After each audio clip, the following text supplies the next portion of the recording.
Hey there and welcome to another casted game on Gorge. This time on the south side of the Gorge we have 3's Poopy 5U in the purple as the Byzantines, and on the north side in the blue we have Danin also as the Byzantines. The Byzantine mirror the true test of player skill. So as we're watching this now, here we go. Now if you're a long-time viewer of the channel you'll know why I call it that, but if you're new, welcome in, good to have you. And the reason I think a mirror is really the test of a player's skill is because both players have exactly the same tools in their toolkit, the weapons in their arsenal, and so actually it all depends on what they do, like missing that sheep over there. Oh dear.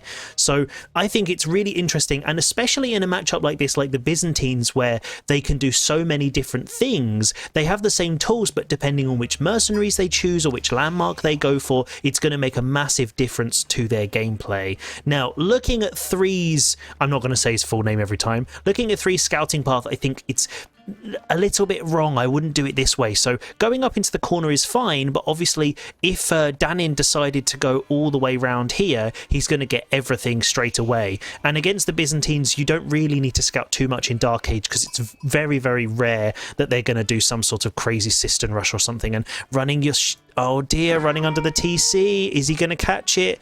Not quite. There we go. So 3's making it out just about. So he might be lucky, but if Danin's gone to this side, he's going to be in real trouble. Lucky for him, Danin is on the other side. So he's actually doing pretty well for sheep, and this is exactly the scouting path I would do.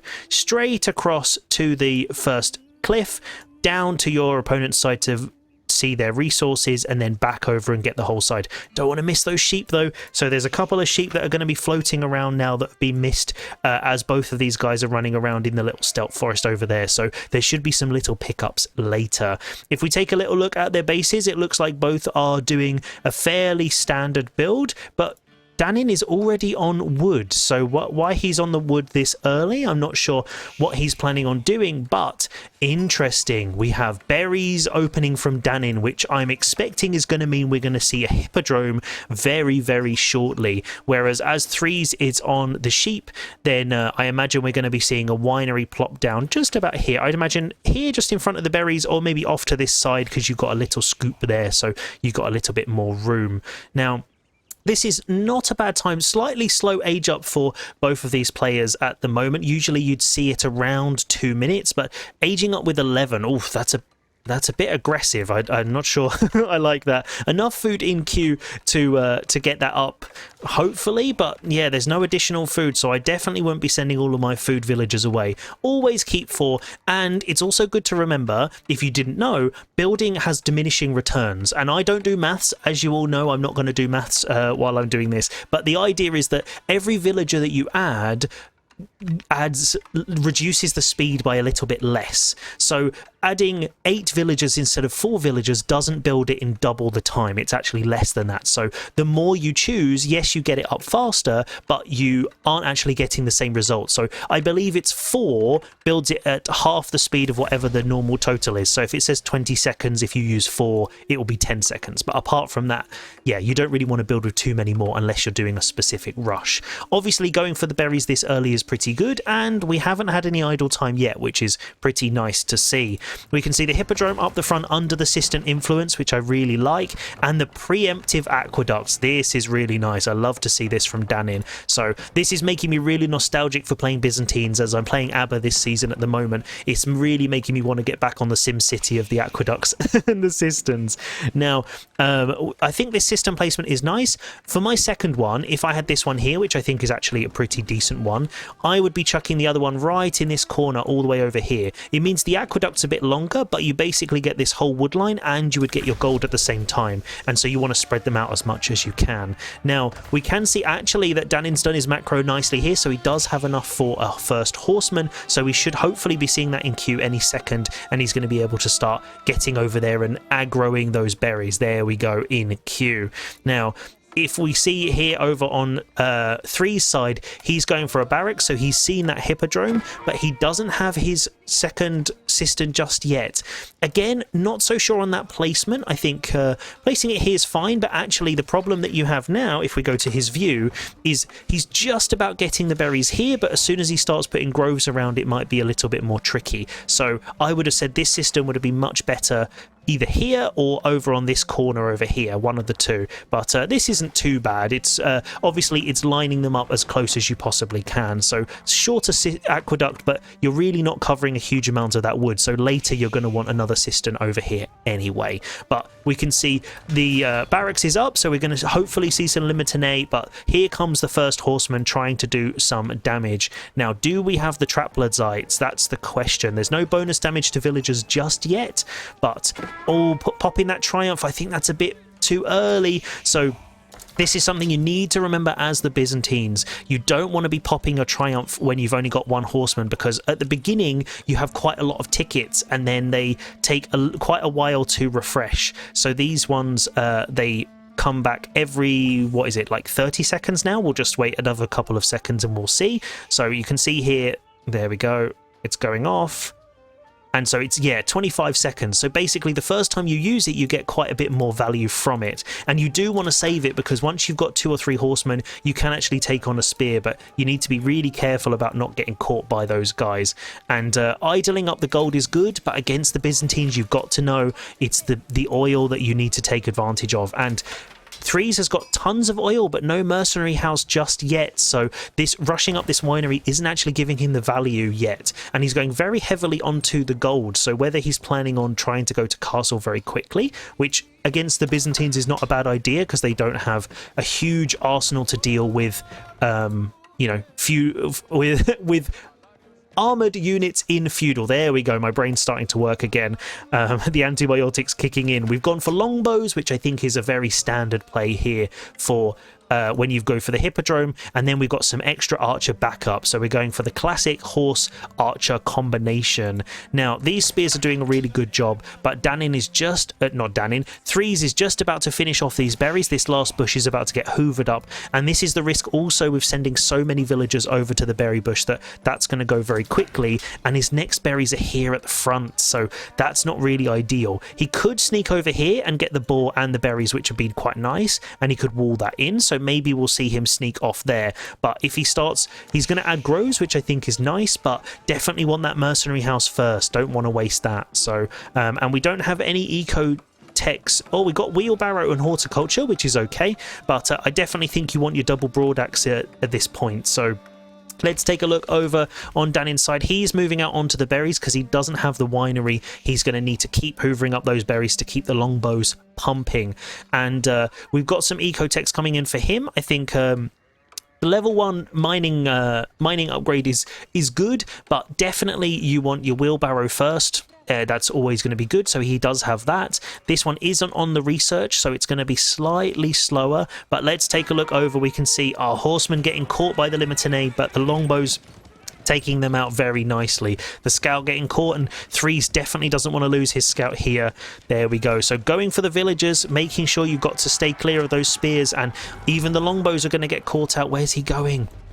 Hello? Well, that longbow's gone. He's decided to go on holiday and join Three's side over here and getting stabbed by the scout. So Danin has decided to pull back a bit, and he's saving this longbow. There we go. Nicely done. So no villager kills just yet, but quite a lot of damage done. But he's got to keep these longbows alive because they are so valuable. You definitely don't want to lose those.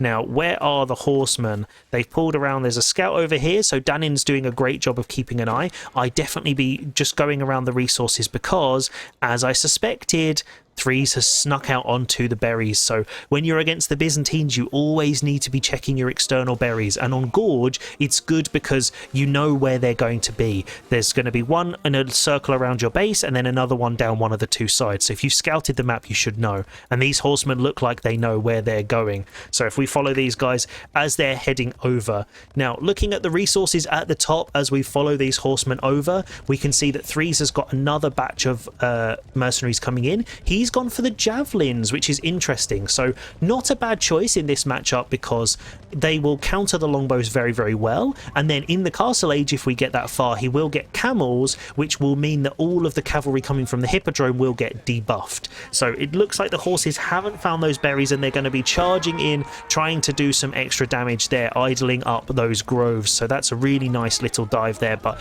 the Triumph is keeping them alive and getting the scout as well. Nice little pickup. So we do have trap Lazites. We can see that +2 on workers. So, and it double towers from 3s. He definitely wants to get that gold up. For some reason he must have the gold. Javelins coming in now. There we go, doing a huge amount of damage. They have really great base damage, so even against horsemen they can do pretty well, but they do take bonus against them, so you have to be really careful not to get caught out.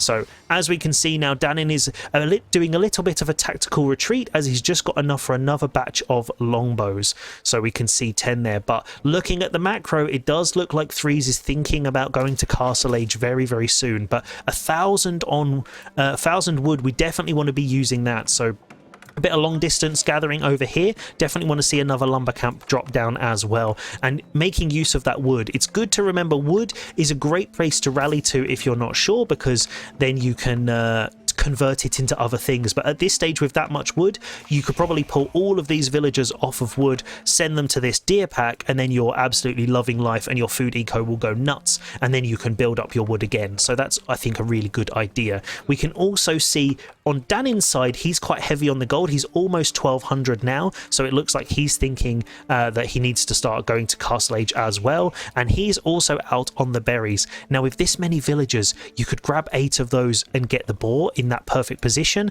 and then you've got all of them there as well. So although you don't get the oil, the food income you can get from that 2,200 boar is amazing, and the gather rate is insane, so it's a really worthwhile one to get. Now we can see here that we've got 3 villagers down for 3s, so he's a little bit behind in the eco now, so we should be seeing that when we go to castle there might be a little bit of a difference. But it looks like the horsemen are going around trying to find out where everything has been. There we go. He's trying to find where 3s is, and this is, I think, is a good idea. Not killing the deer, that's not really what I would go for, but okay.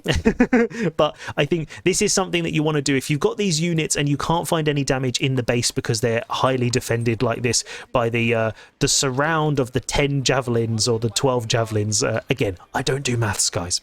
But at the moment, only javelins against horsemen and longbows. So this is going to be very, very bad for him if those horsemen do make contact. We can see the Golden Horn Tower, of course, going up. This is huge value. I think when it's under the influence of 5 cisterns, it ends up being something like 8, 9 or 10 villagers or something like that. So obviously the Gulp landmark is fantastic, but definitely can do it. And oh, Danin's just caught it. Is he going to go in? Because there's a couple of low health villagers here. He could do some real damage, but don't get caught by the javs. Is he going to get them? Okay, there we go. 1 villager down. Is he going to commit? Is he just going to go for it? There's another horse going down. More villagers. He is going to fully commit. Oh, I love to see it. Brave, brave work there for him, and idling down that Golden Horn Tower. So this is now giving him all the information he needs. Danin should know, right, I need to get to castle age and I need to rush it up myself. So the Golden Horn is going to be put down. Where is it? So it's actually in the middle of nowhere. I think it just about probably touches the influence there, so it will get the upgrade, because you definitely want this in your cisterns. Also, both players need to be checking their stone, because it looks like Danin has got just enough now for his next cistern to be placed down, and that will then buff up his eco by another 4%. And 4% doesn't sound like a huge amount, but it's really, really useful. So this is where Danin is going to have to be quite careful, because if he slowly ages up like this, he could get caught out by some armored units, because the military numbers for 3s are looking quite strong at the moment. But there we go. Danin reading my mind and dropping down his cistern. Not bad placement. I'd have tucked it right back here, as far back as you can, and then you can get that upgrade, but it's covering most of his base and going to allow loads of room for groves around the TC, which is very, very nice. We can also see over here we've got a mill blueprint for some reason. I think we've all been there, shift queued it and thought it was working, and shift queued to the boar, and then they actually just carry on doing berries and whatever they want to do. But this little wall I think is really nice, and this is going to allow him later to just do a little wall here and then sort of slowly just close up the base, because on Gorge it's a very, very open map.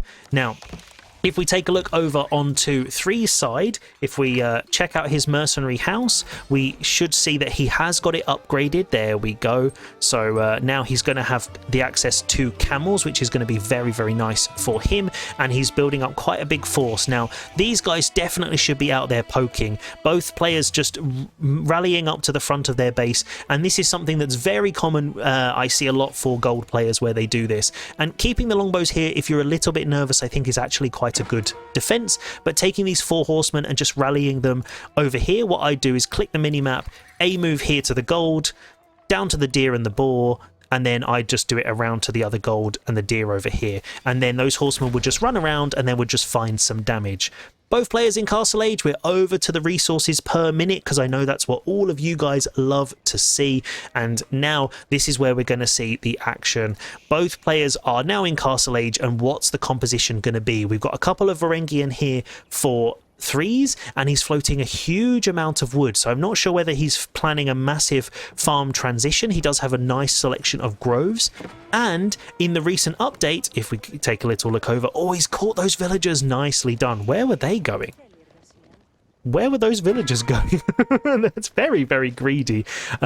He doesn't have the stone for a keep drop, so that's just going to cost him a huge amount of economy. All of these villagers are about to go down, and he's pulling in the units, but javelins against horsemen are not going to do that well. The longbows and that need to come in to reinforce. Otherwise, Danin is going to lose a lot of his military, but look at these javs going down. The horsemen trying to go for the villagers nonetheless, and retreating, pulling out and taking a lot of damage. So looks like all the army from Freeze is now going to be heading towards Danin's base. I have no idea where those were going.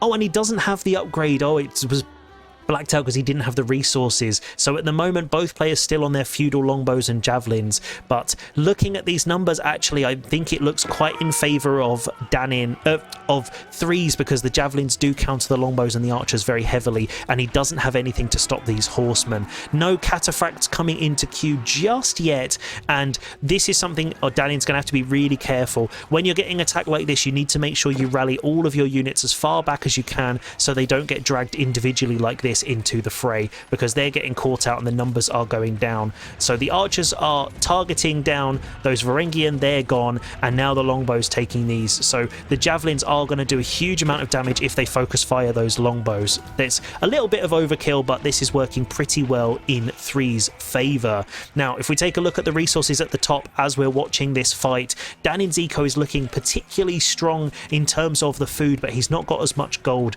and neither player getting any relics. This is where I expected 3's to be going out and grabbing them immediately, because he has the winery. Something that Danin needs to remember is to drop a monastery, because this is something I always forgot when I started playing with the Hippodrome, is that you don't have a monastery immediately and you can't just go and get those relics. But if anyone asks you, do I need relics? My question is, do you like free resources and having more resources than your opponent?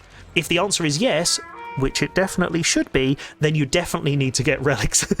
So it's something that I only learnt when I started playing HRE, actually when I started playing ranked, how much of a difference it makes just grabbing those relics. And it's also always thinking about every resource you grab off the map is denying it from your opponent as well. If his opponent gets 5 relics, 3 of them in the winery, that's a huge amount of mercenaries he's going to be getting. So those Varangian getting caught out and the longbows are going to do a huge amount of damage there. No crossbows needed when you're fighting those.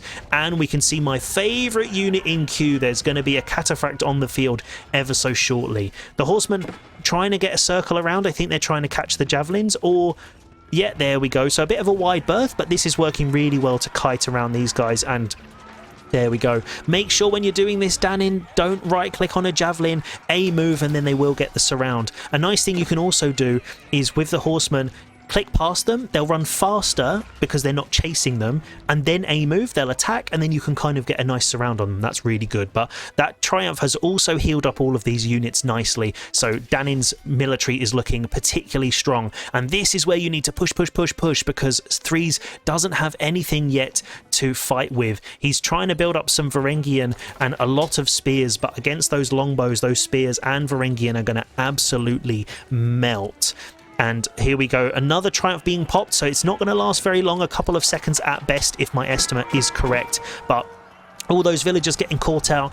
Oh, that's going to be like 15 villagers in total now. The Varangian getting sniped there, and look at that cataphract just absolutely tanking all of that damage. Even that one spear is not going to do a huge amount, so the horseman just diving under the eco there, doing all the kinds of damage. 20 villagers almost gone down for Threes, and his eco is looking very, very shaky at this stage with half the villagers. Now this is where Danin's going to have to try and close out the match and find that damage, or Threes is going to be able to come back in. But the horseman doing really nice work coming around here and going into the woodline for even more damage, popping that triumph for that extra damage and attack speed. And this is where they're in real trouble. Even the longbows are trying to do damage, taking out an aqueduct with their fire, which you don't often see in these kind of games. There we go. So the camels there are going to be debuffing. The javelins are fighting, but you definitely don't want them against horsemen. And this is where he is in real trouble. He's sending out these little dribs and drabs, and he needs to try and regroup as much as possible. But with the horsemen chasing his villagers, he is really, really idle. I think he basically has 2 villagers or 1 villager working. This is a really bad spot for Threes to be in. But fighting under the TC for too long, even the cataphract isn't going to be able to take it, and he probably will be going down. Oh dear, that's a lot of resources to lose. You don't want to be losing these units. Pull them out, and you need to find them on the map. So if now Danin can starve him out, he's going to be in real trouble.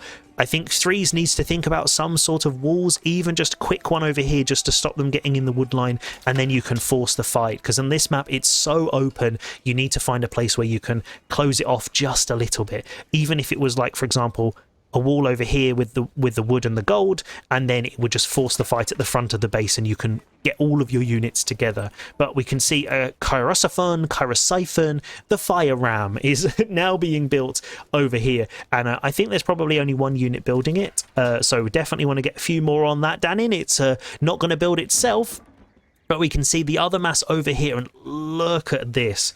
This is pure danger. Look at these cataphracts. They are absolutely insane, and with the current biology, if Danin were to get to Imperial, those guys have the most insane amount of health and damage, so this is pretty amazing. Still no relics being picked up, so definitely would love to see some of these shiny boys going into a monastery or the winery, but both of these players are focusing on their military, which isn't a bad thing. But looking at the macro, you can see here Danin is spending way more of his resources, and we've got still nearly 3,000 wood now not being used, and not many villagers to use it either, so definitely would want to be shifting this over to gold, so at least you can produce more of those units. If we look at the composition now, we've got spears, javs and camels, which is very, very nice composition, and some cataphracts as well. But with the Landsknecht and the longbows as well as all of these, I think it's a really dangerous spot. But hey ho! Oh, both players are making monks at exactly the same time. So let's take a little look over which relic is Danin going for. Is he going to be greedy? Nice. Okay, he's going for one of the center ones. I quite like that. So he's got map control. Definitely this one is an easy pickup. Then the one in the center is also pretty good, and this one should be pretty easy with his military over here, building up those fire rams ready for a big push on the groves.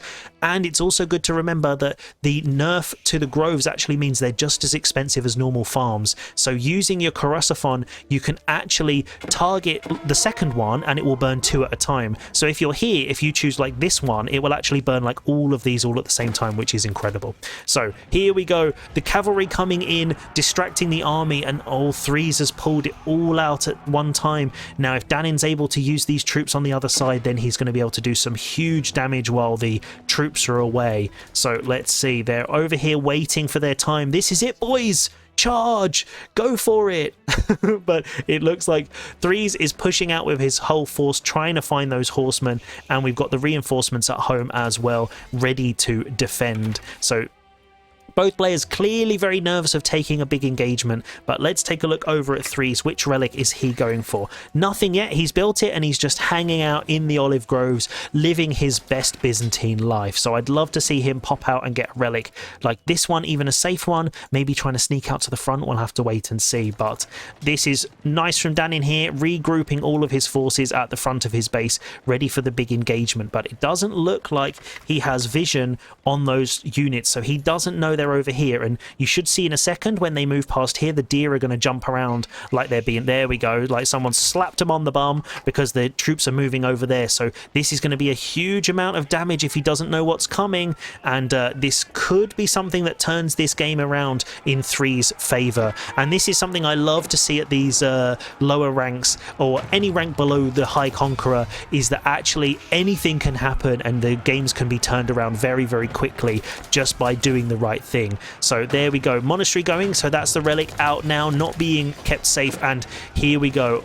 Big engagement coming on. Let's move that big horn out of the way as the cataphracts trample through those javelins, and it's absolute chaos that I can't even tell who's hitting what, but all of those spears are catching the cavalry really badly. These archers need to be focusing on those, and a couple of these cavalry units need to be taking out the javelins. You don't want archers and longbows against javelins, it never goes too well. They are also fighting under a fully garrisoned TC, so this is going to be a really nice spot for Danin. It's like having your own little mini keep. It might be idle TC, but if all of these units are taken down, that's going to be great for him. Now looking at this, we can see the purple has vanished from the field and it's only a sea of blue, which means Danin has come out on top of this big engagement, and at the same time he's pushing into the base, but he's got caught out by the reinforcements there. All of those Limitanei are taking out those longbows and showing them the Byzantine power against those English longbows. But unfortunately for Threes, I think it might be a little bit too late with all of these units over on Danin's side ready to push out, and the eco just continuing to build for him. 30 villagers gone down for Threes at this stage, and only 26 out on the field, so his eco is really, really struggling. Half of these groves have also been taken out by that little push there from Danin as well, and he's got double the military. So I think this is going to be the final stand if ever I've saw one. The first wave coming in to take out those spears, and then the second wave charging in, ready for the final hurrah. The javelins on the back trying to do as much damage as they possibly can. Are we going to see a trample? I think we probably are. There we go, cavalry going into the javelins on the back, Landsknecht going in, and this is an absolute massacre for the blues. There we go, all of those units going down, and now charging into the base to say goodbye to the rest of these villagers. And Threes taps out like a champ, defending till the last second, and there we are. I hope you've enjoyed this action-packed Byzantine mirror, and if you want your game casted, send me the details from the link in the description, and I'll see you next time for more Age of Empires Chaos.